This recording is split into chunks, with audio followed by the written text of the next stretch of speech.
Celebrating more than 20 years in the field of video communications, Jeremiah Films continues to lead the way as an effective creator of hard-hitting, life-changing motion pictures.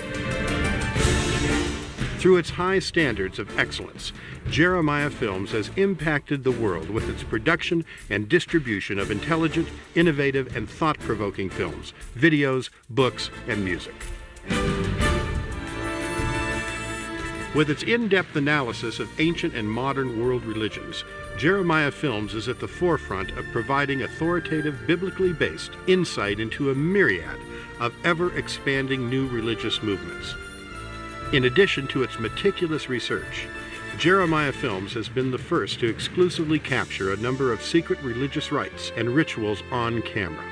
These groundbreaking documentaries, filmed all over the world, feature leading experts whose skilled examinations provide a clear understanding into the often confusing and conflicting faiths which abound. We at Jeremiah Films invite you to join with us as we continue to educate and equip those who desire to know the truth concerning the many challenges facing our world. For a complete list of products, including new releases, visit our website at www.jeremiahfilms.com or write us at P.O. Box 1710, Hemet, California, 92546.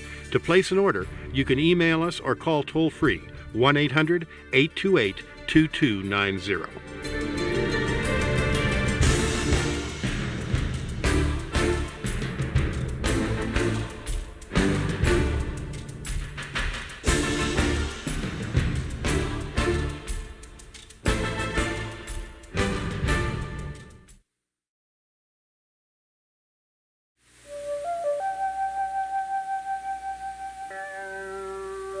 India, land of mystery, is the 7th largest landmass and 2nd most populated nation in the world.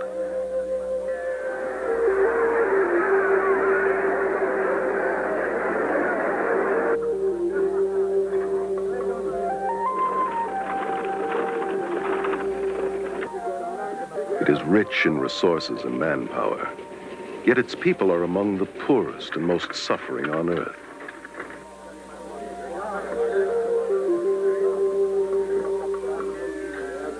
Millions of Indians suffer from malnutrition, disease, and poverty. The people are apathetic because their religion has taught them to be detached observers, disregarding the agonizing lifestyle which imprisons them.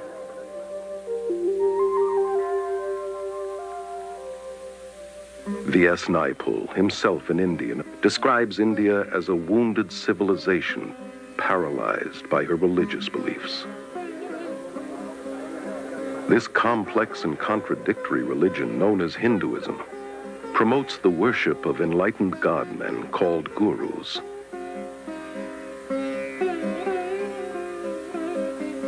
And countless idols.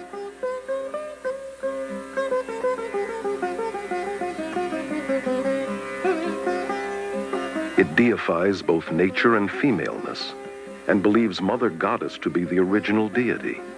She is worshipped in many forms, as Mother India, venerated in the shape of her map, as Mother Earth, reverenced in the cow, whose urine is even seen as sacred, in Goddess Kali, the goddess of death and destruction, who demands to be pacified with blood sacrifices, and in Holy Mother Ganges, the largest river in India.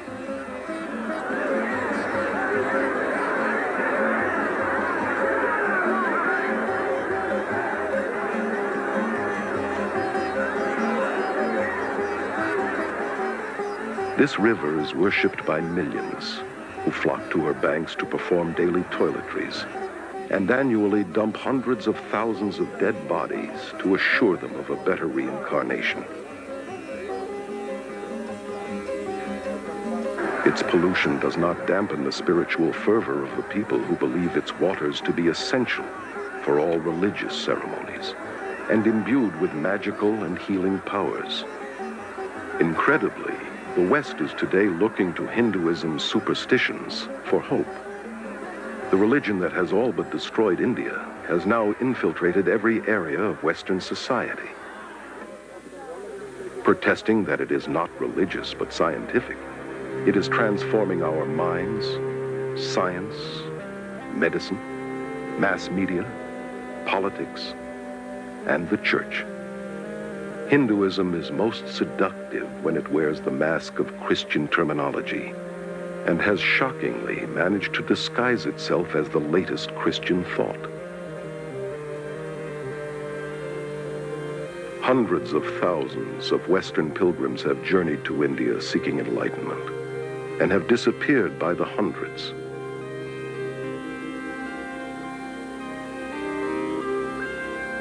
All too often they are destroyed by the madness and perversion of the very gurus they have worshipped and looked to for salvation. Today, hundreds of these professing God-men are invading the West.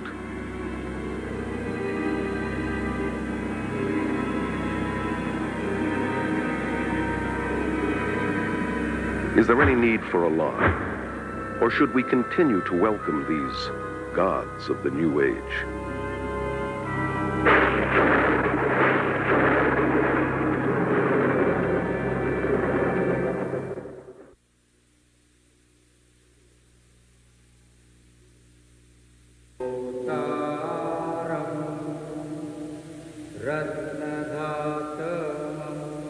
Here in Delhi, India, Guru Darshan Singh, only one of hundreds of gurus, has personally converted or initiated some 15,000 followers.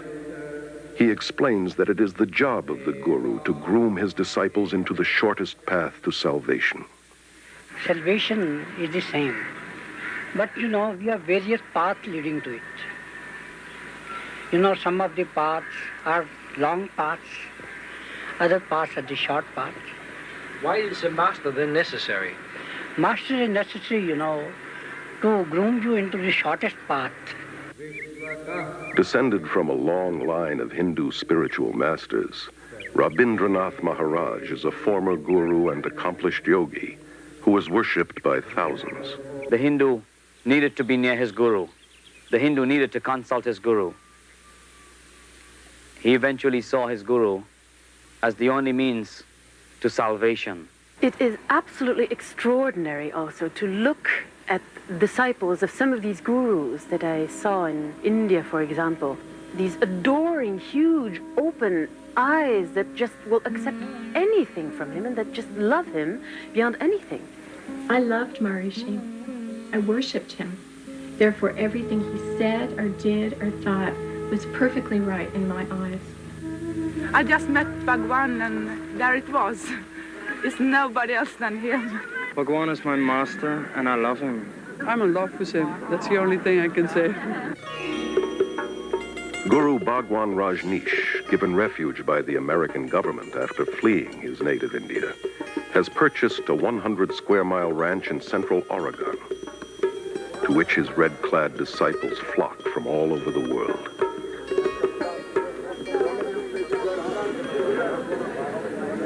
Whose astonishing title literally means highest spiritual teacher, Lord of the universe, Honorable Sir, and King.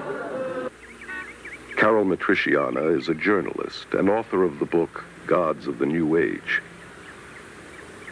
Born and raised in India, she moved to London in 1973, where she became one of England's leading authorities on new religious movements.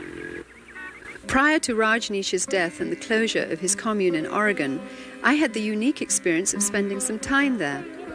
Rajneesh would come out twice a day in one of his 96 Rolls Royces and literally be worshipped by his thousands of Western devotees.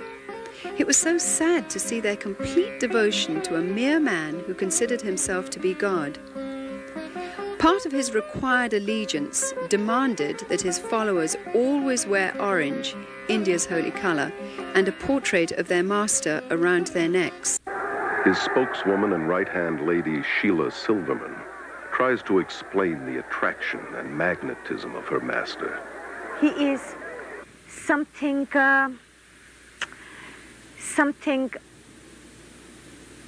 that is so I have no words.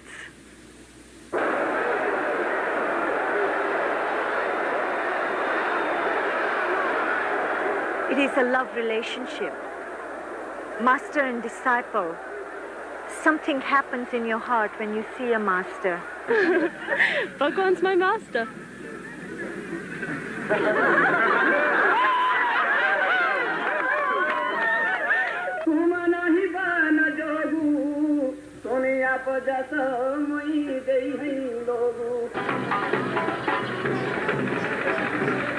Here at the Kumbh Mela Festival, or Aquarian Fair, in Allahabad, India, 20 million Hindus gather to witness an endless procession of hundreds of these self-proclaimed God-men.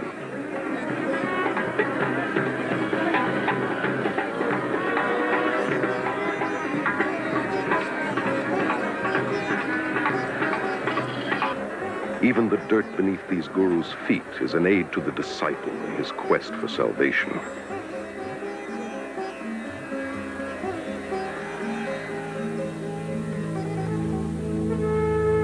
This footage was covertly photographed and smuggled out of India. Naked priests are considered to be the holiest and most dedicated of guru disciples. Many cover their bodies with cremation ashes and dirt and mat cow dung into their hair.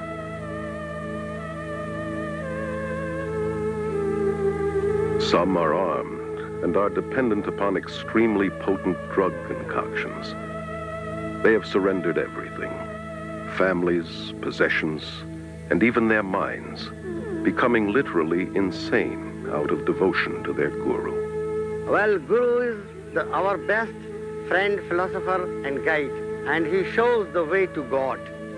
So, we in our India acknowledge him as a divine power, just equivalent to God.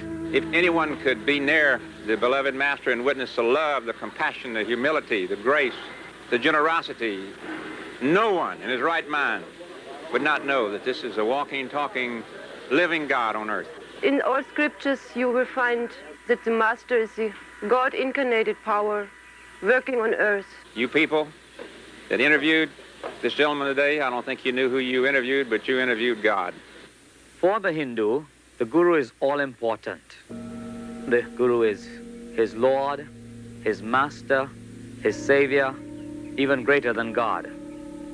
Yes, Guru is greater than God. I have personally talked with many, many gurus, and the sad fact is that within their belief system, they have to be detached and removed from their emotions and compassion, and their cruelty and inhumaneness is seen as spiritual and excused as holy. I was really interested in their worship and their veneration and their adoration and the gifts and offerings they brought to me, but I was certainly not interested in their problems and their difficulties and hardships and pains. The Guru followers believe that he returns this incredible love that they feel towards him, but in reality, he feeds off their emotions to maintain his own ego. So many people come here because they too are in love with Bhagwan. They too are seeking the wisdom, the love that Bhagwan has to offer. He has so much love, and he gives his love to everybody, and it helps us to find our love in ourselves. The followers of Jim Jones, leader of the People's Temple, were convinced that their relationship was built on love. And nearly 1,000 of his devoted disciples committed suicide at his command. It was their final gift of total surrender to the leader they loved. Their lives cut short by a madman claiming to be God, the reincarnation of Jesus Christ. Guru Sai Baba is one of India's most powerful men, with millions of Indian disciples and a growing Western following. He says of himself, "I am God. My power is divine and has no limit. There is no force, natural or supernatural, that can stop me or my mission." Prabhu Guptara, born and raised in India, is currently a journalist and media commentator in London. Gurus are going to the West because of two reasons. First, of course, they want to convert people. They want them to become followers of their own religion, in some cases themselves. And secondly, because they feel they have something to offer. What these gurus have to offer is a family, a community to belong to, which they don't have.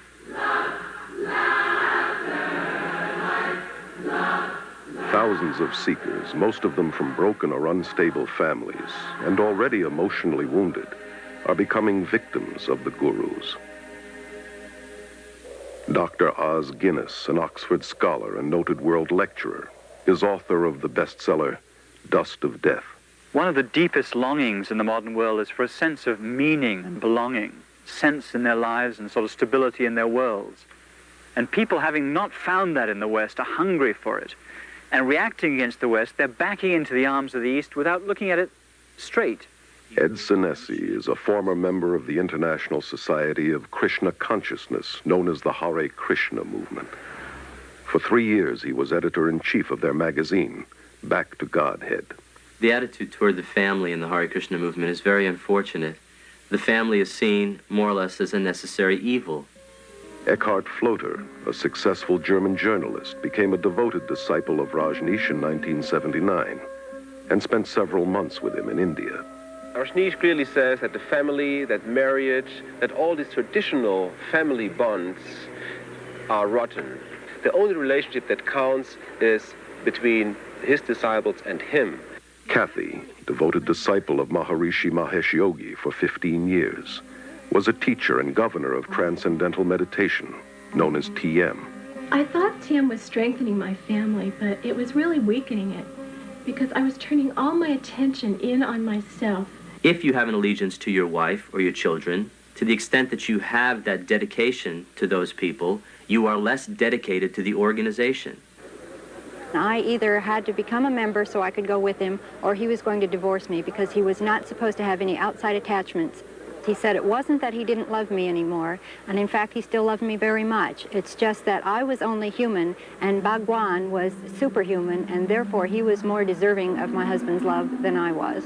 How many of these people loved their neighbor, their family, in this totally giving way? Alexandra Schmidt is one of France's leading experts on new religious movements. How many have been so blind to all the negative aspects of a person they loved as to that of the guru? Ellen is a spokeswoman for the Brahma Kumaris Raja Yoga organization, which is completely administered by women who control 800 centers in 40 countries. Our organization has the practice amongst all the participants of celibacy, whether in individuals or married couples. I found myself being attracted to my wife, but I couldn't, because as soon as I felt attracted to her emotionally, physically, then it was difficult for me to maintain my celibacy. So the way I resolved that was to turn her into an object of dislike or hate. We have living proof of thousands of couples who are living in this way and are finding much greater harmony and pure love as opposed to limited physical love. Over 90% of the marriages in the Krishna movement end in divorce. Rather than using our energy in raising a family and being involved in many physical relationships, we're focusing that energy on spirituality. You see, what's so diabolical about all this is that it masquerades as spirituality. In some schools of thought, to be spiritual, celibacy is encouraged, and yet in others, sexual perversion is practiced, not only among the gurus themselves, but by their disciples, including young children. Contradictions are also seen in the attitude towards women, who, on the spiritual level, are the focus of worship. Their femaleness is seen as the creative power of God. For instance, to be initiated by a female yogini is considered much holier than initiation by a male. And yet, on a day-to-day level, women are considered lower than men and treated as less than human. In the religious communities in India, which are known as ashrams, there is absolutely no place for children. And here in the West, the gurus generally don't want the burden and responsibility of children because it distracts the parents from devotion to him and his cause. They have a school system whereby they force the children at age 5 to live in the ashram. A lot of the kids did think it was like a prison. They didn't get to go anywhere but the ranch. And while we were at school, it's really just a place for the kids to go to get out of the grown-ups' way. And they separate them from the mother and father, which is very unfortunate and very destructive. Well, the kids would want to see their mom and dad, you know, just to be with them as a family. The kids wouldn't even know where their parents were, and they'd have to go look for them. And when they did, parents were usually too busy to talk to them. And so the kids were mainly by themselves and unsupervised. The most heartbreaking result of the Guru invasion to the West is the damage and harm it brings to the children, those who have no other choice than to live in the ashram because their parents have chosen to follow the Guru. Separated from parents and cut off from outside relatives, they become community property. They lose their individuality and identity and are alienated from society. Pastor Friedrich Hack has written over 30 books on various cults and is Germany's leading expert on new religious movements. Children brought up in a cult are only educated to follow the commands of their leaders. They never experienced freedom. They never experienced a responsible life where they could have their own choice, where they could follow their will. I've had these children taken them to parks, and they've seen normal people, and they'd recoil in fear from them because they don't look like devotees. The men don't have shaven heads or robes. I didn't want to leave the ranch. I'd rather stay there because I was scared of the people outside of it. Because, I don't know, you just got a feeling down there, so you were worked into staying there. Now, why would an organization want to disrupt families like that? My own understanding in the cult dynamic is that it's a principle of control, divide and conquer. According to the Guru Gita, one of Hinduism's most important scriptures, the follower must not only adore and worship the Guru as God, but surrender himself and all his possessions as well. Most of the gurus that I know of in the West are super rich. Gurus are more interested in white disciples than in Indian disciples, largely because they get more money from the whites. Rob, former transcendental meditator for 13 years, was a TM governor and in charge of teacher training at Maharishi International University. The TM movement is very wealthy. They have land holdings all over the world. They have beautiful hotels in Switzerland. They have university campuses in the Midwest. They have academies on the East Coast, the West Coast. Here he was getting served on silver plates 6 times a day, sleeping on a very soft bed, riding around in a Mercedes. But supposedly he was so renounced that he wasn't attached to these things, so that gave him a right to enjoy them. Maharishi made a statement that says, when the money comes to me, he says it's transcendental. Money is our last priority. Everything else is our first priority.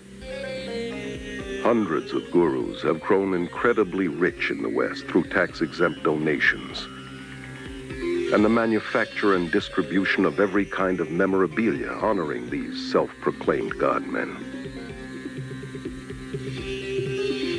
They have acquired vast land holdings, armed bodyguards, and outrageous luxuries, from posh hotels to their own fleets of planes, helicopters, and, as in Rajneesh's case, Rolls-Royces. Why not Rolls-Royces? Why have anything less? This country is a capitalist country, and anything that produces or helps capitalism, why not? Anybody who says, why have Rolls-Royce? I say, you're a communist. The Guru's hypocrisy is diabolical, criticizing the materialism and commercialism in the West and convincing their followers that non-materialism will get them up the spiritual ladder. These gods of the New Age are laughing all the way to the bank.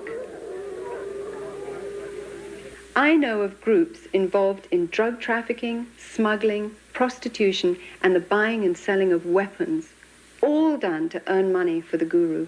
I know of a variety of female disciples who were prostitutes in Bombay and making money with it. I have evidence that the Rajneesh organization is making a lot of their income through illegal trafficking of drugs into this country. If you have your head in a right place, you can create money. It is an art. They were encouraged to smuggle dope from India to Europe, and from this money they could pay their workshops. If they have to tell you they're with the Christian Children's Fund, or they're with the Salvation Army, or they're using the money to find men missing in action in Vietnam, whatever they have to do to get the money, they'll do that because they believe what their guru told them, that the end justifies the means. Hinduism teaches you to die to the voice of conscience inside that says, it's wrong. It teaches that there is no sin. This can be seen in the way that gurus and their disciples justify murder, violence, robbery, bribery, and crooked business transactions, all done in the name of heavenly deception. People were encouraged not only to spy on each other when they were not properly surrendering to the master. People were encouraged to lie to each other. The mail is censored. We know of bribery with local politicians. People undergo, as I did, a change in their value system and become confused about what is right and what is wrong. Another danger that you can see in a lot of the Eastern thinking is the sort of syncretism and the failure to make distinctions so that you transcend not just right and wrong, but this and that. And I think it's very important to say there are distinctions, not just between right and wrong, but in all sorts of things, to think critically, to think clearly. The whole philosophy of Hinduism is very relative. There are no absolute moral standards upon which to act. Your feeling of right or wrong would change according to your level of consciousness. You can become so completely under the power of this particular person that you refuse to think, or if you like, you're unable to think. You can lose the power to take decisions of any sort, no matter how trifling, in any area of your life. Sally Belfridge, former resident of Rajneesh's religious community in India, wrote of her disillusionment in her book, Flowers of Emptiness. I felt more and more kind of drawn into this emptiness of his. It's impossible to describe. It's more than charisma. Charisma doesn't do it justice at all. It's more than an aura. I really believed that he knew something I didn't, that he was on a plane that I was not. They ask you for total and also brainless obedience and worship because they are God and they are more than human, and you have to follow these gods. You are not asked to deal with your brain and to ask questions. I discover with amazement and dismay the readiness of people to submit. So many people in the world feel that they've got to fling themselves headlong and believe and give up their autonomy. People love to give up this heavy freedom that we have to carry with all the decisions and the effort it implies. Freedom in the East is freedom from individuality. So it's a detached freedom that has no high place of man. And a lot of the Eastern way of thinking is like a sort of mist that falls in, or it's been described as an embrace that smothers any differences. I found that I lost my identity somehow. He had no identity. He was a sort of conduit to the infinite. And I was somehow at the receiving end of something very strange and extraordinary.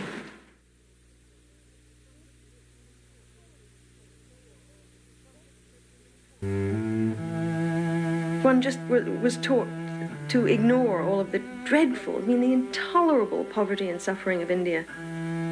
There were beggars clustering around the gates of the ashram, day and night, children starving, living in little huts, surrounding what was supposed to be a religious community. The contradiction was disgusting to me, but most of the sannyasins failed to notice it. It appeared not to bother them in the least. It is part of the world of illusion, and the goal is to withdraw and detach yourself from it. So there's no high view of, say, social action or compassion or an outraged concern to see justice in this world. On the contrary, if you do things like that, very often you're just tinkering with a person's karma. They believe that when a person suffers, that that is what he's due as a result of the law of karma, because you've done something very sinful in this lifetime or in a past lifetime. So there's very little compassion. I was a member of the Social Service League at the college, and we were trying to do what we could to help people in the villages. A gentleman who was head of the Department of Hindi came around to us and said, why are you doing this? These people who are suffering in the villages, sick or diseased or whatever, have come to earth in this state because they have done something wrong in their past lives. Now, no matter what you do to them, if you cut short their suffering in this life, what will happen is they will simply come back in their next life in the same state or a worse state. So you're really wasting your time. We feel that the cause of suffering is within, and so to allow people to experience peace themselves, we teach courses in meditation. They seek to escape suffering by numbing their emotions and compassion through meditation. Maharishi, TM's guru, once said that a hungry person can become a happy hungry person through practicing meditation. Although the Hindu tries to convince himself that suffering is only in his mind, an illusion as he calls it, Maya, at the same time he believes that he has to suffer again and again by forever being forced to return to this world through reincarnation.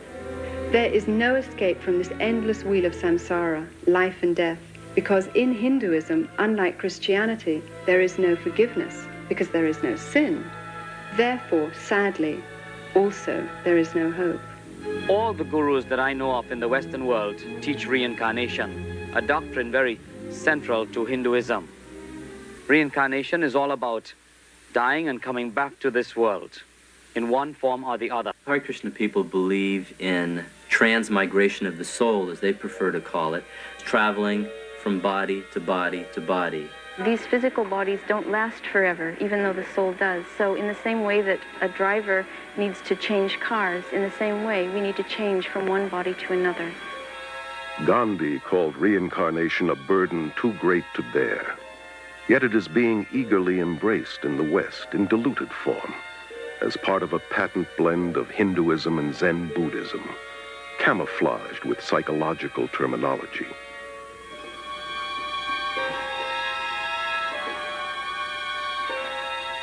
This New Age religion is promoted through thousands of worldwide networks and hundreds of major gatherings, such as this Mind, Body, Spirit Festival held in Los Angeles. It is a westernized version of India's Kumbh Mela and promotes many of the same gurus and practices, from astrology and palmistry to psychic readings, healings,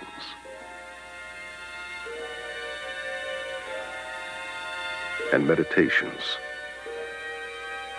The festival, now international, was started in London in 1977 by Graham Wilson. He explains the New Age interpretation of reincarnation as an upward evolution to a higher species of mankind. We don't just reincarnate as an individual soul into a new body each time, but more of there's a collective consciousness of souls, which is why I think we have access to a lot more information than we realize. Either one has to believe in reincarnation or resurrection. They both could not be true at the same time. There are those who believe that Jesus was a reincarnation of Krishna or Buddha or some other great master of the past, but the Bible would absolutely refute that. Until the early 60s, only an elite few in the West believed in reincarnation. Today, this belief is accepted by nearly 25% of Americans and about 50% of Europeans. Likewise, yoga was once practiced mainly by an occultist clique in America and Europe. Now, over 19 million Americans and millions more in Europe are actively involved in some kind of Eastern meditation. Altogether, 60 million Americans have incorporated Eastern philosophies into their worldview. The Bible teaches that Jesus came once and for all. When he died, he did not reincarnate, he resurrected.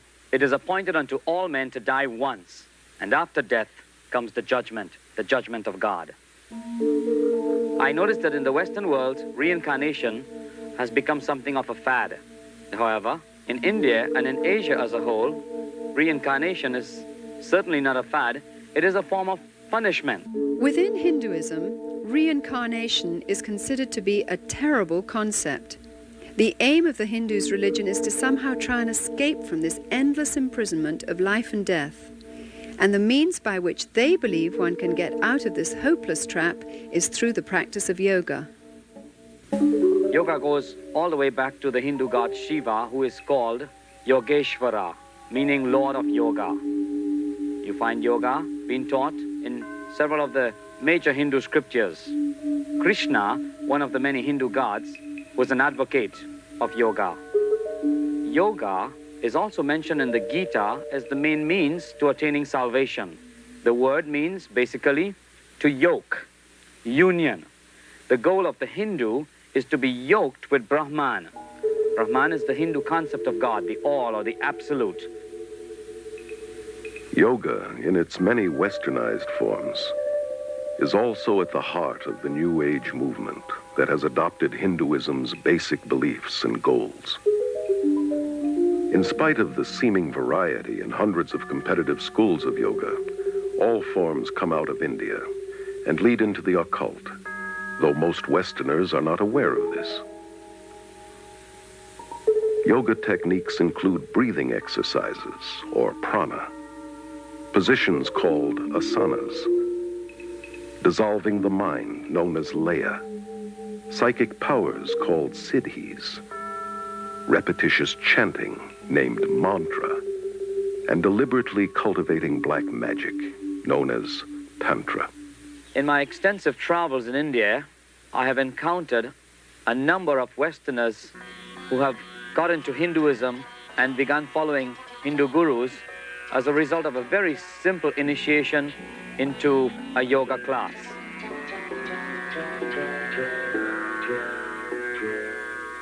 Yoga is in many ways the heart of Hinduism. There is no Hinduism without yoga, and there is no yoga without Hinduism. Although there are many types of yoga, the one most familiar in the West often passes for physical exercise and is called Hatha Yoga. It promises mental and physical health, but its Hindu roots and real goal to yoke with Brahman are seldom taught.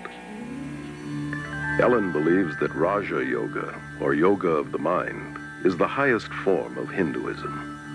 The Brahma Kumari's Raj Yoga is a form of meditation where the soul begins to understand itself clearly and has a connection with the Supreme Being. Raj means royal and yoga means union, so the link with the Supreme Being.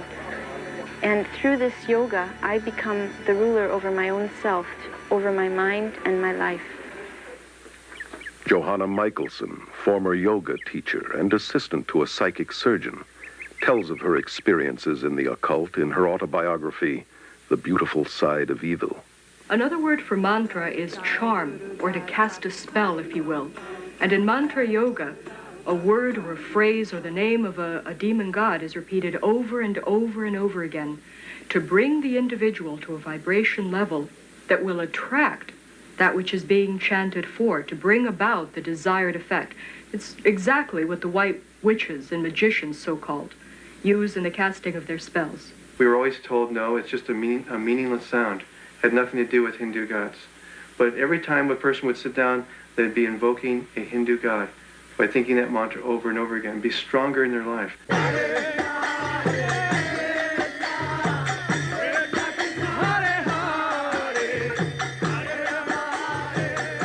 The chant goes, Hare Krishna, Krishna Krishna, Hare Hare, Hare Rama, Rama Rama, Hare Hare.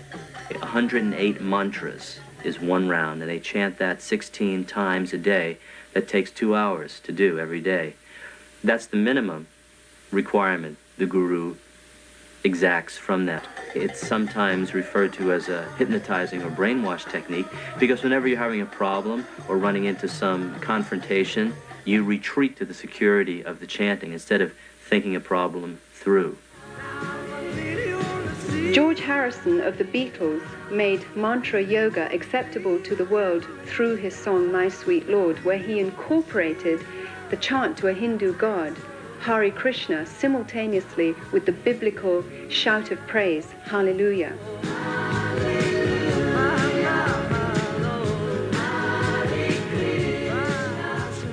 said he did this deliberately to show that both religions are the same and to make Hinduism more acceptable.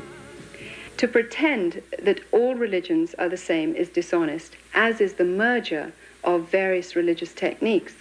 For instance, more and more Christians use the name Jesus much like a mantra. They claim that it's a tool to get them into the presence of God. Jesus said that repetitious prayer is not acceptable to God. Maharishi Mahesh Yogi, originator of TM, claims to have put Eastern meditation on the mystical map. With over 3 million followers, TM is the largest guru movement ever to invade the West. The Beatles' much publicized visit to Maharishi's community in India in the 60s convinced their millions of fans that TM, the so-called scientific yoga, was an even more powerful way to bliss consciousness than drugs.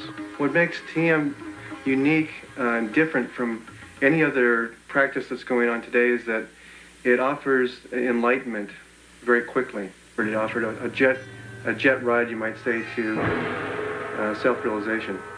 I started experiencing being lost in this state of awareness called the Absolute.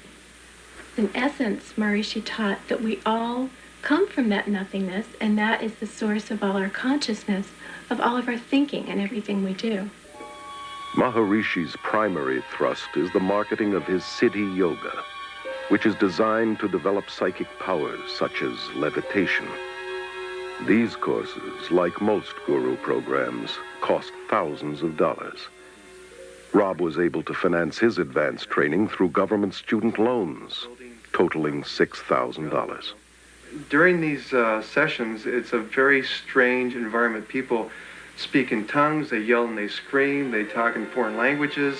It's like a madhouse, and it's real crazy. Everyone bouncing around on foam pads, flying up in the air.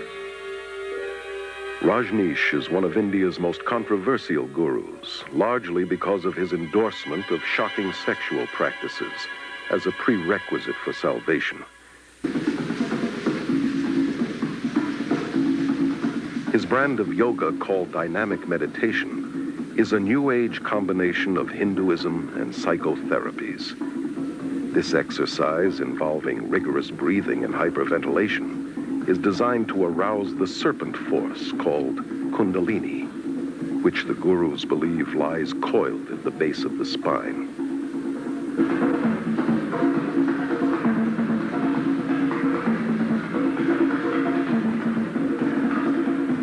I did dynamic meditation every day. We also called it Kundalini meditation. It starts off with a cathartic breathing, and the reason for it is just to move your energy and to get you out of your head and into your body, and you just breathe.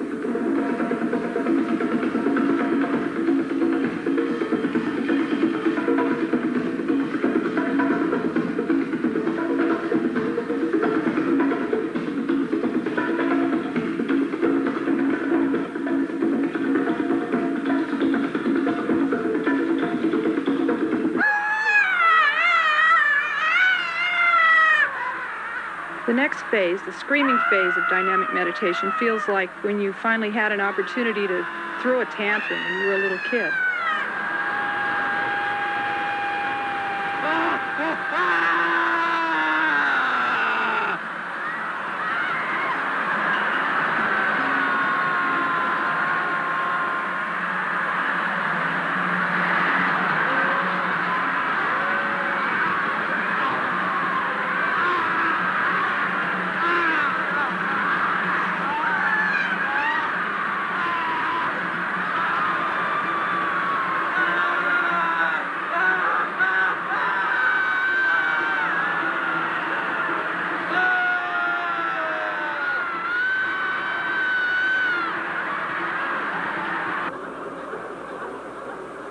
By the time you get to the third phase of jumping up and down and yelling "who," you're hardly there at all.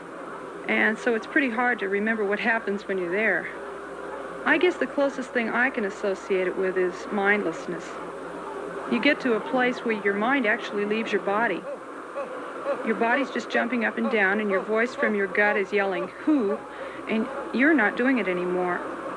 You become one with this whole energy.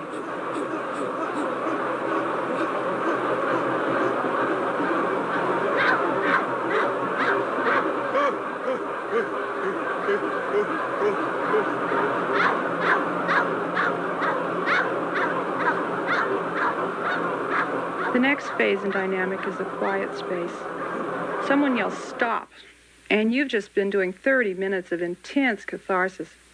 And what happens after being in such incredibly intense movement for so long is just a feeling of peacefulness and stillness.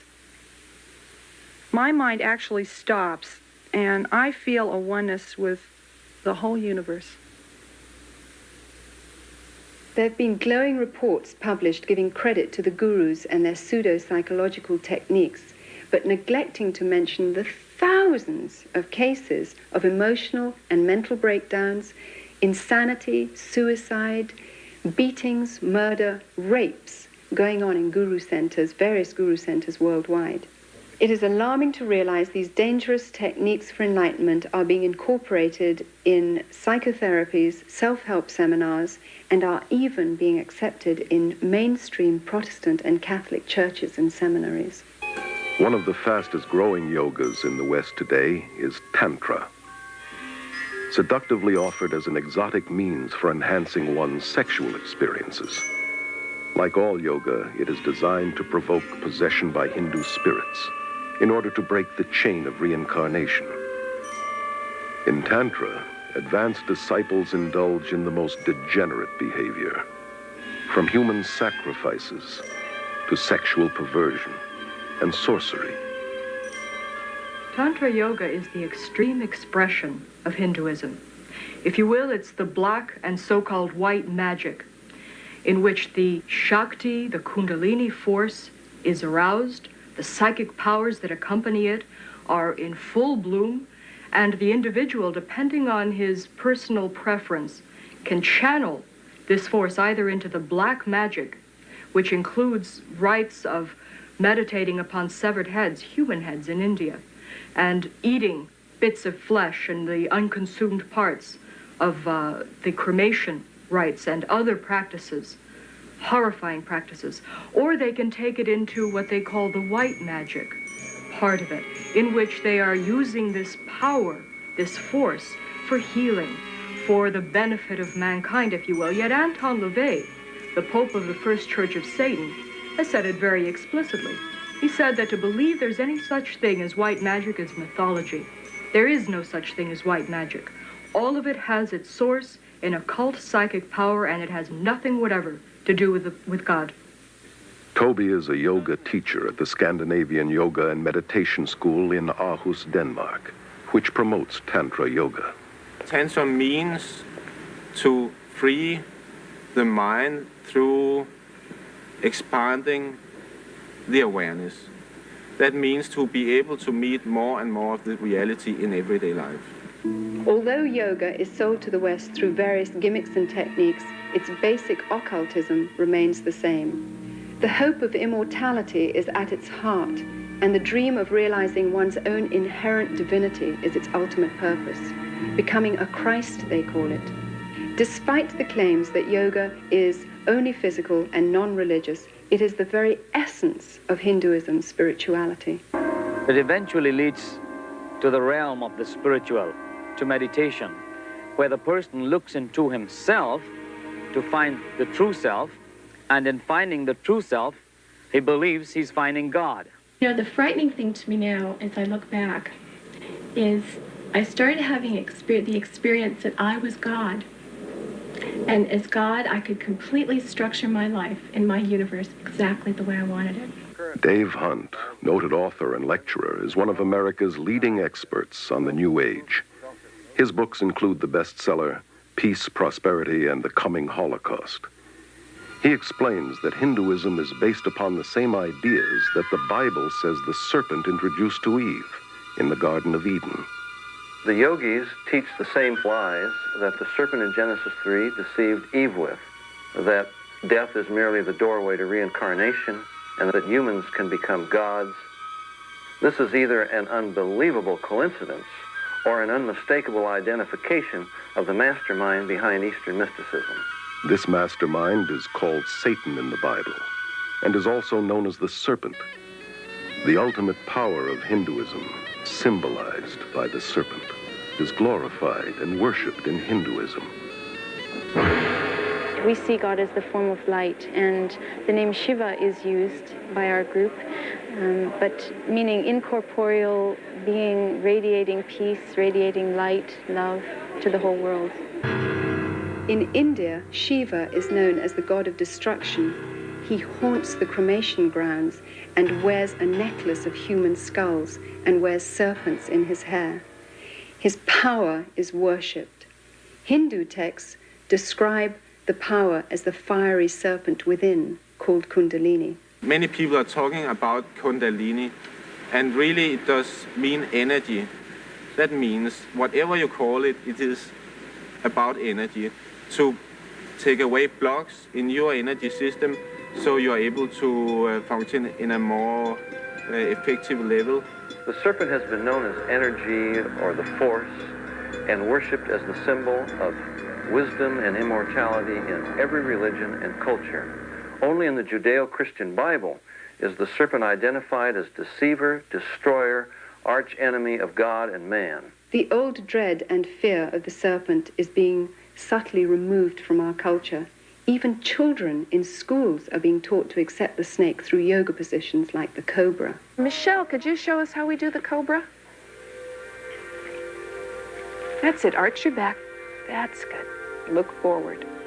Good. You hold it for a second.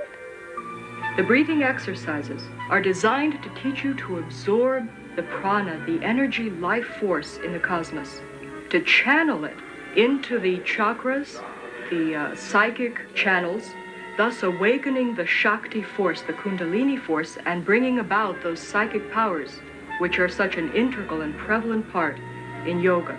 So very slowly, let's breathe in through our nose. Very slowly. Breathe in. Breathe out. There are many dangers in the breathing techniques. Even the writers and the proponents of these exercises are quick to warn that not only do these things trigger emotional and mental diseases, which have been known to place people even in insane asylums for the rest of their lives, but they also recognize that these exercises can open your soul and your mind and your entire being to a takeover by demonic forces. The followers of the gurus themselves have been forced to form an emergency spiritual network of 4,500 MDs and psychiatrists to treat those who are freaking out on Eastern mysticism. Many people don't realize this, but it's terribly dangerous to go into a meditative state in which the mind is simply left blank, and that ultimately is the purpose of the meditations in yoga. It's like opening the door to a room. Whatever comes through, you have no control over. Many argue that certain yoga techniques can be used as merely exercise, yet that is not yoga's intention. It can be compared to joining the military. While a soldier may get stronger and more vigorous, the purpose of the army is certainly not healthcare. The aim is to learn how to kill. And so it is with yoga. All yogic exercise was designed to kill the will, mind, and emotions, hence releasing the soul from the endless cycle of reincarnation. I thought I was being strengthened, but what I was really doing is flipping into an altered state of consciousness, a form of self-hypnosis, which is very weakening to the mind and to the body. But this weakness made me afraid to give it up. The biggest danger I found in practicing transcendental meditation was the dependency on the technique itself. It's kind of like drugs. A drug addict doesn't want to give up his drugs, and because the experience is so pleasing, and he feels his life will crumble around him if he doesn't have it. I thought I'd have the experience of like leaving Shangri-La and all of a sudden turning old and weak and disintegrating. I was afraid that I would lose my clarity and my energy. But little did I know that when I did give it up, I gained all these things that I never had when I meditated.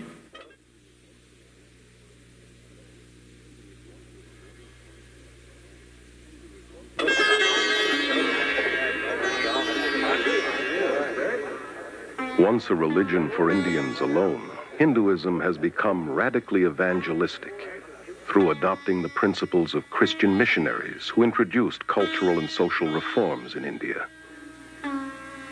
In 1966, at an international Hindu conference, leading Hindus planned a strategy to convert the world.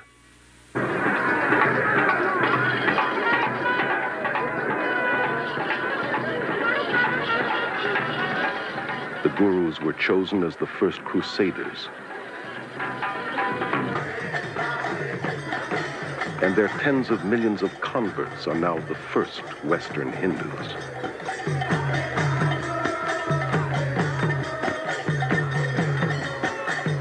At the World Congress of Hinduism in 1979, a spokesman declared that our mission in the West has been crowned with fantastic success. Hinduism is becoming the dominant world religion, and the end of Christianity has come near.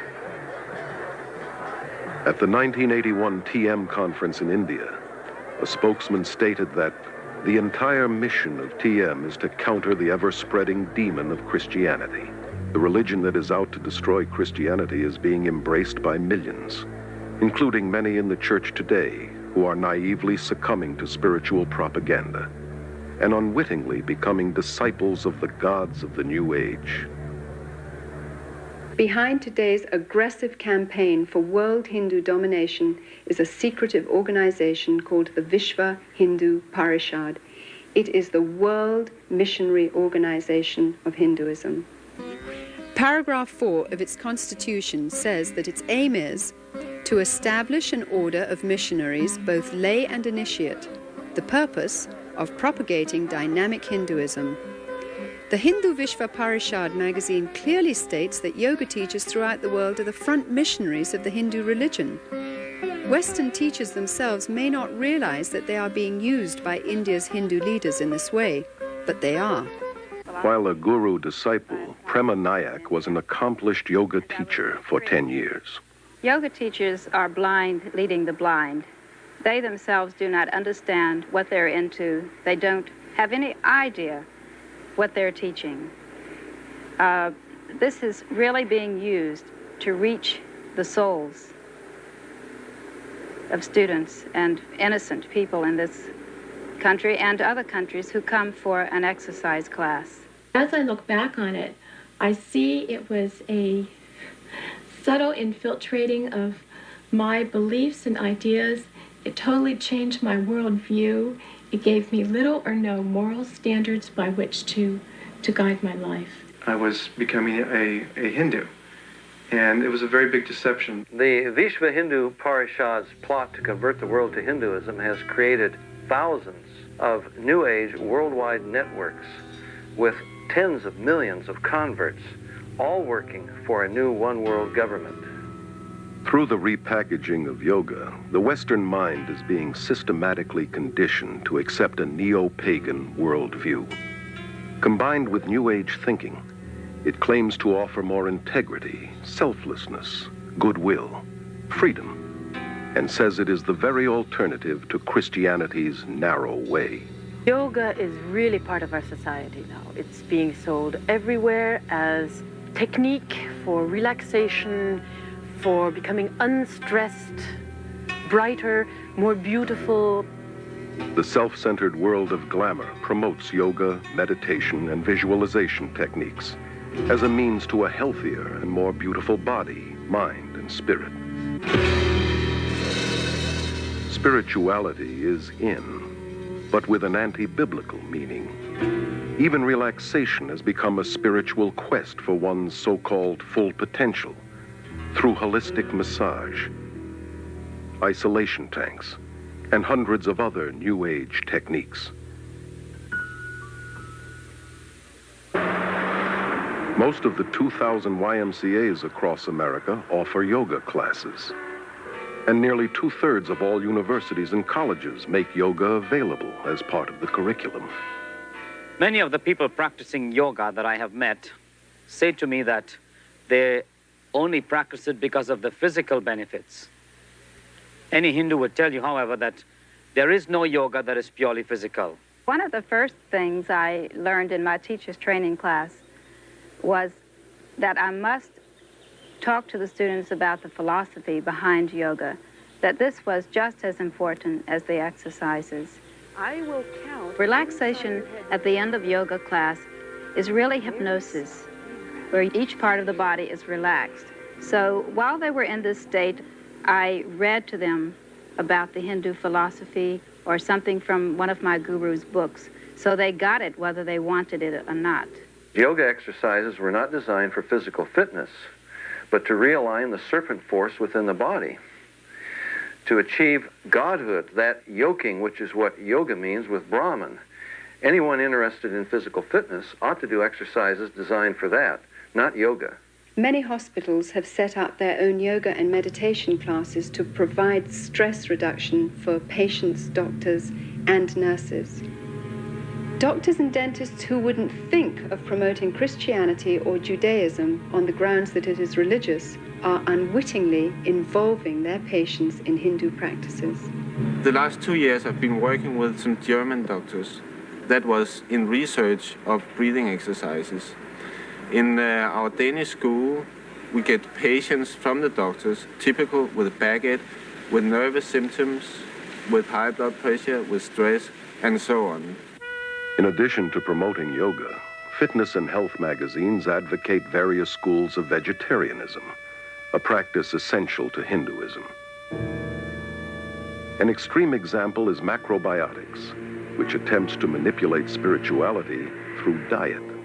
Maharishi once said that vegetarianism was the highest form of diet. This is essential in order to have deep experiences in meditation, because the vibrations in animal products are innately of the nature to pull the soul down into the lower levels.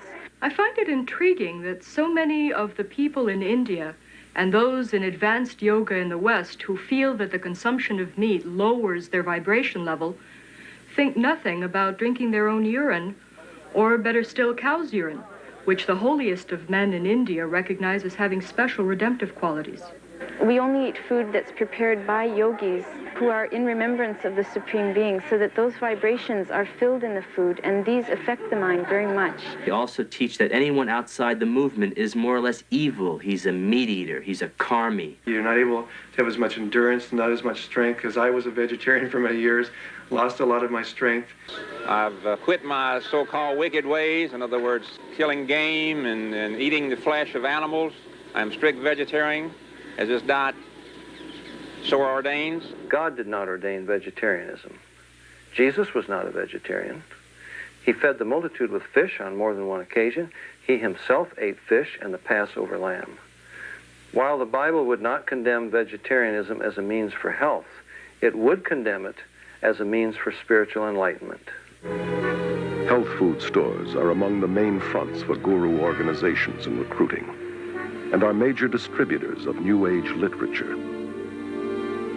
Thousands of MDs, PhDs, chiropractors, and dentists are enthusiastic proponents of New Age holistic medicine. These New Age practitioners operate from the premise that treatment of the body must begin with treatment of the mind and spirit. These therapies involve countless techniques, most of which incorporate altering one's consciousness or hypnosis. Always part of the occult, hypnosis has become the main bridge between Hinduism and modern science. Hypnosis creates the same states of consciousness that you experience under drugs and in yoga. Accepted in medicine and psychiatry, hypnosis is the heart of self-improvement and positive mental attitude courses. And hundreds of misinformed Christian psychologists use hypnosis in their daily counseling. Even in the church today, faith in God is being replaced by faith in our positive thinking, in the idea that somehow if I can make myself believe that something will happen, then it really will. This is a counterfeit of the true faith. Many believe that hypnosis is okay if used by qualified counselors. Somehow used by the right people makes it scientific and not occultic. So Christians naively use it, as do many of the new consciousness movements like EST, Scientology, Mind Dynamics, Silver Mind Control, and Alpha Brainwave Training. In pursuit of Freudian myths, psychiatrists use hypnosis to regress patients back into their childhood and into the womb, where they relive the traumas of their birth, despite the scientific fact that the prenatal, natal and early postnatal brain is not sufficiently developed to carry memories. I did indeed experience my original birth thought, but I felt it wasn't enough. I went back and I experienced my thought during my conception, and then I went back from there to a previous lifetime to experience why I had structured my conception the way I did. I mean, it's never ending. You can just keep going. Moreover, they take them right back into prior lives where they come out with factual recountings of lives they've lived all over this earth. Obviously, the memory is not coming from the brain. It's coming from a deceptive source. The field of medicine is embracing numerous New Age beliefs that cannot be explained scientifically, such as acupuncture, which claims to manipulate the Kundalini force with needles, and biofeedback, which uses a monitoring device to train a person to control ordinarily involuntary functions, such as blood pressure. The Menninger Clinic's documentary on biofeedback calls it the yoga of the West. Elmer and Alice Green, pioneer biofeedback researchers, admit that it creates the same state of consciousness and results as yoga. This electronic yoga has now been introduced by psychologists into the world of sports, including the Olympics. Businessmen are coming to yoga today because they want to be relaxed in the middle of their day. They want to train their ability to concentrate. Self-help therapies are a motivational tool used by hundreds of competitive businesses across America. Weekend success and positive mental attitude seminars and mail-order subliminal persuasion cassettes promise to improve personal and business performance through a blend of humanistic psychology and Eastern mysticism. One such course, called New Age Thinking for Developing Your Full Potential, has changed thousands of lives for such prestigious clients as the IRS, CIA, U.S. Army, Navy, and Air Force, NASA, General Motors, IBM, Xerox, Rockwell International, Bell Telephone System, Bank of America, and scores of police and fire departments. The human potential movement, with its emphasis upon self, self-esteem, self-love, self-acceptance, a positive self-image, is simply a westernized version of the yogi's self-realization, the guru's concept of the divine within, that we're all God. Rolling Thunder, the Shoshone Indian medicine man, has said, scientists will eventually discover what pagans have always known. That's exactly what's happening through the invasion of Eastern mysticism into the West. Many leading scientists have enthusiastically embraced Eastern mysticism in recent years.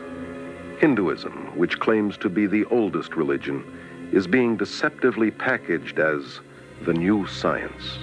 And a lot of the East is very seductively packaged. It's put over very carefully so that they don't stress the religious side, they'll put the scientific. They don't stress the spiritual side, they'll put the physical fitness or whatever.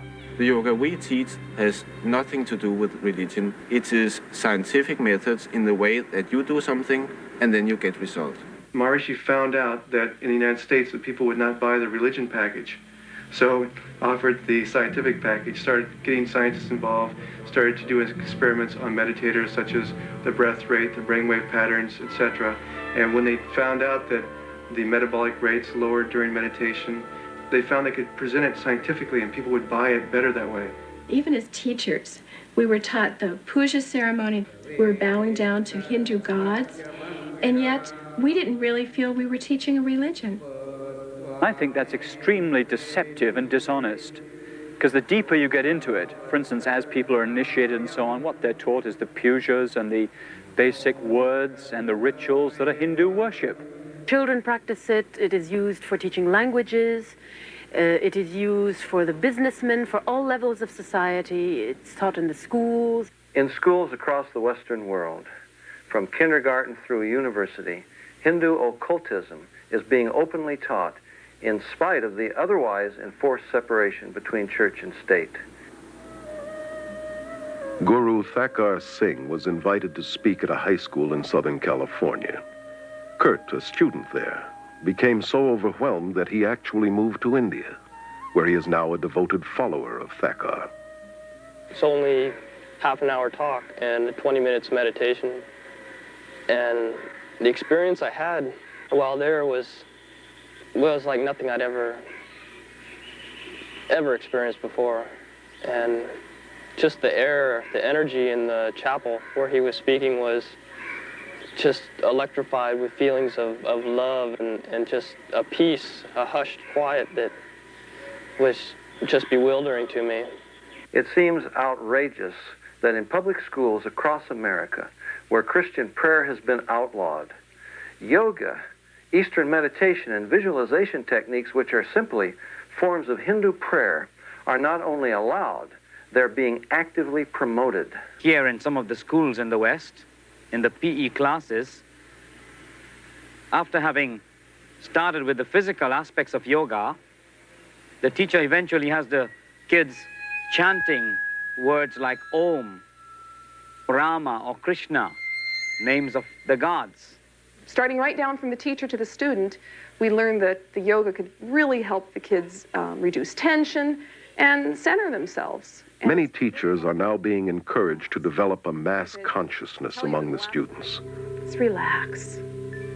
We're going to very slowly lift our hands up. Children are taught to let go of their critical faculties and center in on their intuitive feelings and experiences. Just really, really relax. Imagine that you're on top of a really soft and fluffy cloud, and you're just really relaxed, comfortable. Just see that blue sky in your mind. One of the ways that the consciousness of the masses can most powerfully be influenced is through the mass media, which is increasingly being used for promoting Indian consciousness. The film Gandhi was probably the most effective piece of Indian propaganda to invade the West. It was a political advertisement controlled and heavily financed by the Indian government and promoted by the peace movement. It propagates a false message of Hindu religious tolerance and non-violence. Historical accuracy was discarded. Gandhi was no different from most gurus today in that he was a sexual pervert and was certainly not the non-violent, peace-loving man as demonstrated in his racial killings of blacks in the Kafir Wars in South Africa. The most important message of the film was that Gandhi was one of the first gurus to link Christianity and Hinduism to form one package, a new religion. I consider him to be one of the fathers of the New Age movement. So many of the most popular films today, like Close Encounters, Poltergeist, E.T., Return of the Jedi, Star Wars, are all based upon Hinduism. For example, the Force has a dark and a light side. That's black magic and white magic.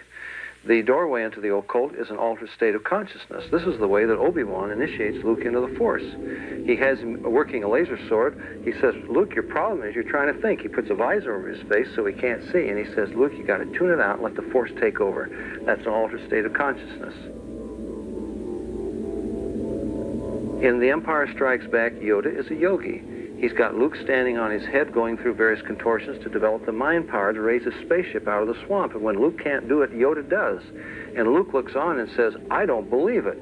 And Yoda says, that's your problem. In other words, it's all in the mind. If you would only believe it would happen. And when Luke goes into the cave to confront Darth Vader, Yoda says, don't take your laser sword, Luke. You don't need it.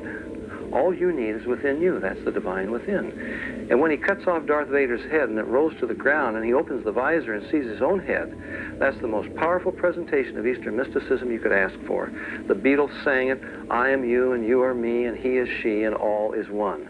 We are raising an entire generation of children under the bombardment of cartoons and television shows and fantasy role-playing games and movies that are telling them that the occult and Eastern philosophy is a wonderful thing, not something to be afraid of, not something ugly and fearful, but something beautiful with the darling reptilian creatures with the great psychic powers that are drawing these children into an acceptance of things that are dangerous beyond anyone's comprehension. The minds of children are being trained in the use of the supernatural and taught the principle of creating what seems like reality through Hindu psycho-spiritual techniques of mind power. Dungeons and Dragons, for example, requires participants to mentally murder, rape, torture, and otherwise commit mayhem with the aid of occultic powers. In at least one popular game, Hindu deities like the goddess Kali are invoked. Hindu religious techniques, including repeated chants, visualization, and casting spells, are used to overcome enemies. For you students who are new to our fantasy games class today, we're going to be playing Dungeons and Dragons, and I'd like to talk about a few of the advantages of using Dungeons and Dragons in a classroom. You may be wondering why you get to play games in school time. These games are used in gifted children's programs throughout the United States. A clear majority of state-supported schools and colleges incorporate them into their curriculum. And we call this an integrated curriculum. You guys are kind of familiar with that. You may encounter some violent creatures on the way, but the object is to be able to dispose of this ring that is the symbol of evil in the kingdom of Middle-earth. A child can understand the dark and light side of the Force.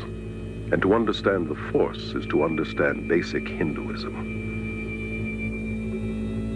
George Lucas, creator of the Star Wars series, is in real life a devout believer in the Force, which he says can enable anyone to read minds, see past and future events, levitate, and plug into a nether world of psychic energy.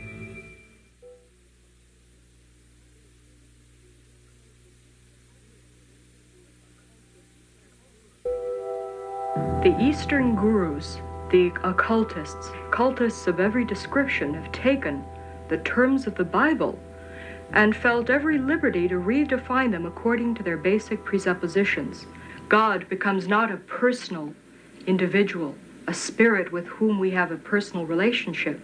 Through his Son, Jesus Christ, he becomes an impersonal force. God is something, an energy that permeates every one of us, each and every one of us. And it's both personal and non-personal. Jesus becomes not the way, the truth, and the life, but an avatar, a way shower, one of many paths to God. Jesus Christ, of course, was an enlightened master. Bhagwan is another Jesus, another Buddha. Jesus Christ was a great master, like our master is today. The Word made flesh, as the Bible puts it. Jesus himself warned us that in the last days many would come claiming to be Christ and Messiah. Our landscape today is literally crawling with individuals claiming to be Christ, and the Eastern gurus are right on the top of the list. There are two things the gurus have done. On the one hand, they've used Eastern-type words that are floating about in the West, words like energy, vibrations, and so on. And they've also used words, phrases, ideas from the Bible, from the teachings of Jesus, misused them, twisted them around to draw people to themselves, to suggest that the things that Jesus was talking about are actually the things they are talking about, when actually it's not so at all. In Holy Bible, it has been explained very explicitly that be ye perfect even as your Father who is in heavens is perfect. And we are also basically the same as he is. And when you're a perfect man, then you can go upward and you can become divine. Each human being is naturally peaceful, naturally pure, naturally good, and the quality of evil is our unnatural state. So in meditation, we're practicing that, focusing on the original, pure, divine self, which is our true state. If humans are inherently good, then why do they lie, cheat, steal, make war? Whatever good there is within us apparently isn't enough to keep us from doing evil. Therefore, to seek salvation from within is to seek it from the wrong source. We're not separated from our higher self. We're separated from God by sin. Ernst Winter has a PhD in international law. He was a diplomat in the Austrian Foreign Service for 10 years, and from 1968 through 78 was a director with the United Nations. My greatest concern really is the growing interest and dedication and application of Eastern mystical thought and practices within traditional Christian groups and churches. There's a vacuum, there's a longing. They want to be filled with, quote, religious experience. Today's New Age teachings falsely claim that Hindu spiritual experiences are compatible with Christianity. And the incredible thing is that so many Christian leaders, through their books, magazines, sermons, radio and TV programs, encourage millions of Christians to seek Christianized Hindu experiences. Many people who are in the Christian church have come to us and have had deeper experiences of spirituality and of God as a result of this meditation. As a society, we've become geared to basing our beliefs on our experiences. If our experience and our feelings tell us that something is valid and genuine and good, then we automatically assume that that is the measure of absolute truth. No distinction is made whether this is a spiritual experience coming from God the Father or from the ruler of this world. The appreciation of Satan or the devil or demons has diminished enormously because rationality says there cannot be a Satan, cannot be demons. These are psychological phenomena, maybe even have to be treated by a psychiatrist. Opening, therefore, to spiritual experiences one's soul opens many people to the occult. The Jesus who came to me in times of deep meditation gave me visions and experiences that were beautiful beyond description. I was convinced that because I was witnessing miracles of healing, because these things are so filled with love, they must be good and from God. And yet one day it occurred to me that I had no objective, absolute truth against which to test my experiences, that my feelings, my emotions, perhaps were open and subject to some form of subtle manipulation which I didn't understand. At that point, I decided to look into the Old and New Testament. I knew that I'd fallen then for the Jesus of the counterfeits. Trying to develop spirituality based on feelings, ecstasy, or experiences is like building a house on sand. Our relationship with God should be built on a solid foundation of biblical knowledge. Now, I believe that we are challenged to test the Spirit, that we should read Scripture, that we should study the Bible, and that we should not value experiences higher than the Word of God. Biblical meditation is thinking deeply on the person and work of God and Christ, concentrating on and knowing His Word. Most Catholic monasteries and most Protestant Bible schools have introduced one system of meditation or another, and they are based upon the practices of yoga. Many of the church people, and particularly the leaders of the churches and denominations, look with great hope to Eastern mysticism that it would bring new life into a dead body. I recently graduated from a major American theological seminary, and I've seen an alarming influence of Eastern mysticism in terms of using meditation techniques, biofeedback, self-hypnosis, autosuggestion as a tool in order to gain mental and physical health. The danger to the students is that these professors are using Christian terminology in order to describe Eastern techniques. One of the professors who is teaching Christian meditation told us to empty our minds because we should kind of image God in this meditation. The belief that we can create reality with our minds comes directly from the Hindu concept that everything is an illusion, or Maya. This is the new delusion in transpersonal psychology, and it's rampant even in the evangelical church today, where it's becoming increasingly popular to believe that we enhance worship by visualizing an image of God or of Jesus, that we create the answer to our prayers by visualizing what we're praying for. Creating a visual image of Jesus or God in our minds is no less idolatrous than if we made the same image out of wood or stone. Forcing God to participate in a situation or honor a desire that I have visualized in my imagination is simply a devious way of attempting to manipulate Him into doing what I want without admitting it. While infiltrating the Christian church, Eastern mysticism is also powerfully influencing world politics. Under the umbrella of the United Nations, countless New Age groups spread their philosophies worldwide. Many UN leaders, UN agencies, and the World Council of Churches with its deep UN ties promote New Age beliefs and practices. The UN has its own meditation room and resident guru, Sri Chinmoy. Even the United States Pentagon has meditation rooms. A graduate of Harvard School of Divinity, Leland Stewart, directs the Unity and Diversity Council, a powerful New Age promotional network that originated with a 1965 directive of the United Nations General Assembly. Unity and Diversity Council is a worldwide coordinating body of what we call it individuals, organizations, and networks looking toward a time in which there will be one single organized energy of networking throughout the planet. Under Stewart's leadership in 1982, this group linked arms with Graham Wilson's Mind, Body, Spirit festivals, forming a vast army dedicated to the merger of all religions into one, under a world leader.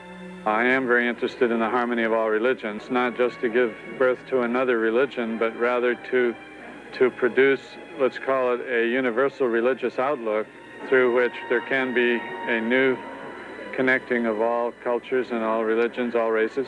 In this growing consciousness of sharing godliness and looking for a leader to lead everyone into this new heaven, the UN plays a very important role inasmuch as it is a support system.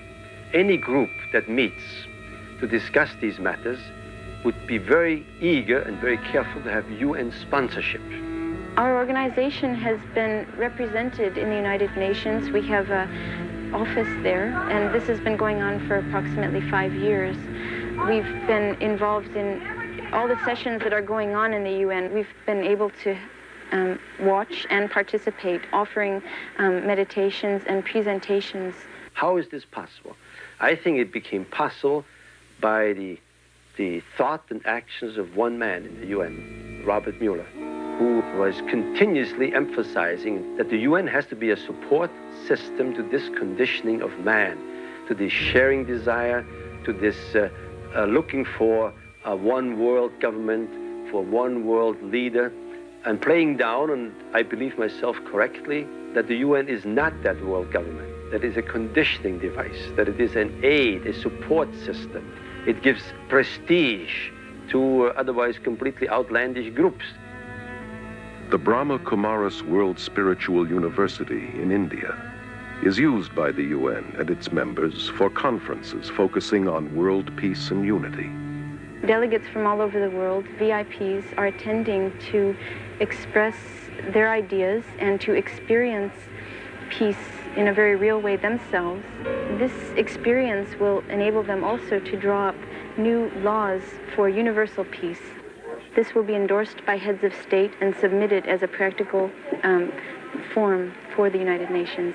Many evenings, the UN building is even used for lectures, talks, meditations, enlightenments on how to make one better world. The leaders are asked to meditate and be involved because this is part of their instruction, of brainwashing, and all this is part of the conditioning for the vision of a new world or of a new age. This guruistic system in politics is very dangerous for our democratic society.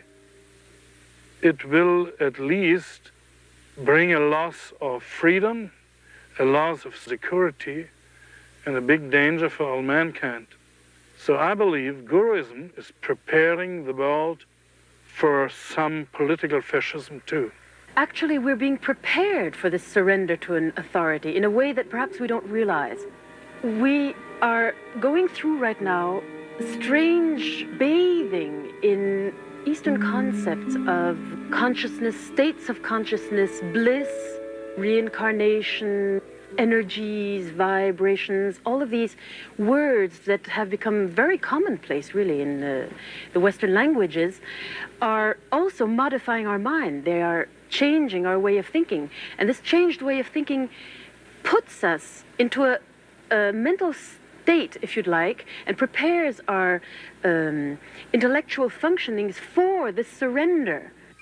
More than ever before, the human race seems willing to surrender spiritually and emotionally to a charismatic leader who can offer peace and prosperity to a world trembling on the brink of ecological and social collapse, international financial chaos, and a nuclear holocaust. Well-known New Ager Benjamin Creme claims to be the coming world leader's advanced public relations man. In 1982, full-page advertisements around the world announced the coming of Creme's New Age Christ, which gave fresh hope to millions. At this press conference in Los Angeles, he described how this Christ would make himself known. It is a truism today to say that we are at the dawn of a new age, the age of Aquarius. And it is important to remember that all of the great religions await the coming of a teacher. The Christians await the return of the Christ. The Muslims await the Imam Mahdi. At the same time, the Buddhists await the coming of another Buddha. The Hindus await the return of Krishna, and the Jews, as always, await the coming of the Messiah. I'm speaking today about the return of such a teacher. Christians are awaiting the return of the resurrected Jesus with the nail prints in his hands and feet. But the followers of the gurus are awaiting a coming world ruler who won't even claim to be Jesus, but the latest reincarnation of the Christ Spirit, and he will have the psychic powers to prove it. Simultaneously, throughout the world will take place hundreds of thousands of spontaneous healings and cures, which will reinforce, if that were even necessary, the fact that it is the Christ himself. The day of declaration will be the outstanding event of this or any other century. On that day, the radio and the television networks of the world will be linked together. We shall see this extraordinary face on our television screens. But he will not speak. His words will drop silently into our minds in our own language. This is the significance of the altered state of consciousness reached in yoga and other forms of Eastern meditation. A Nobel Prize winner has described the brain as, quote, a machine that a ghost can operate, unquote. What that means is, in an altered state of consciousness, the connection between my spirit that normally operates my brain and my brain is loosened, and that allows another spirit being to interpose itself, begin to tick off the neurons in the brain, create an entire universe of illusion, astral travel, give psychic powers. In this way, the world is being prepared for some ultimate delusion. He will indeed inaugurate a great new world religion, and at the very most sacred core of that new world religion will be the process which is called the esoteric initiations, which take us out of the strictly human kingdom into the kingdom of God.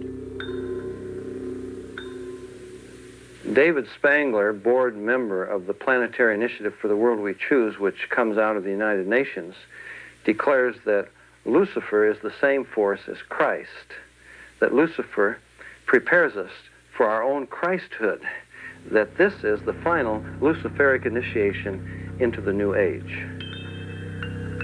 Benjamin Creme's Christ may not be the world teacher and ruler of world peace as he forecasted, but without question the stage is being set today for what the Bible calls the apostasy, or man's abandonment of God. This climate is ushering in the final actor, the counterfeit, who the Bible predicts must come before the return of Jesus, the true Prince of Peace, who will then reign for 1,000 years. The merger of science and mysticism is now in full blossom, and its evil fruit will be the new universal religion of the coming world dictator that the Bible identifies as the Antichrist. Today's revival of paganism and Hindu practices, which form the heart of the New Age movement, was ironically the same kind of foundation that prepared the way for Hitler's rise to power. The Germany of the 20s and 30s was in social and economic despair and looked for a leader who would free them from the Great Depression. The man with a promise of hope was Adolf Hitler, who claimed he was ordained of God to usher in 1,000 years of peace and prosperity. His hypnotic powers manipulated an entire nation to surrender its collective mind to him. Obsessed with the occult, Hitler drew many of his bizarre ideas from Hinduism. He took the symbol of the swastika as his own, a Hindu symbol of power seen in many of today's temples in India.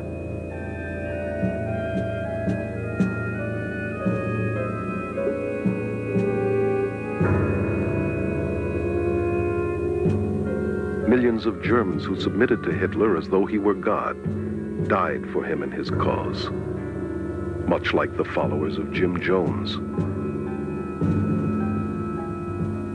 The current worldwide revival of Hinduism blended with psychology and disguised as self-improvement, self-hypnosis, positive mental attitude seminars, visualization techniques, and mind dynamics courses has made today's world far more susceptible to spiritual deception than the Germany that embraced Adolf Hitler.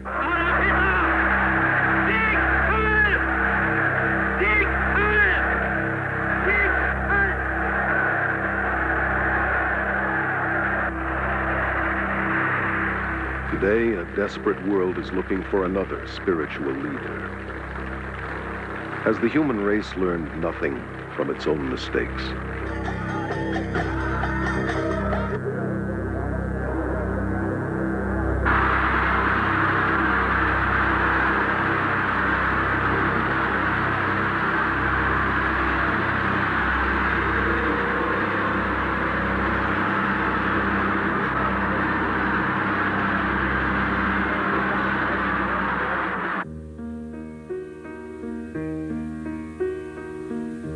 Jesus says, "See to it that no one misleads you.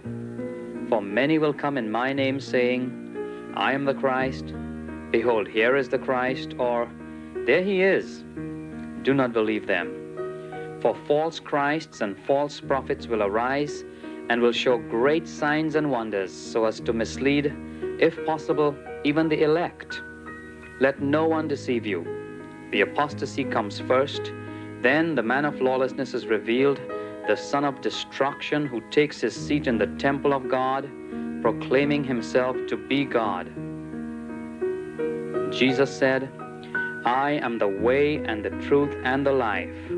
No one comes to the Father except through me."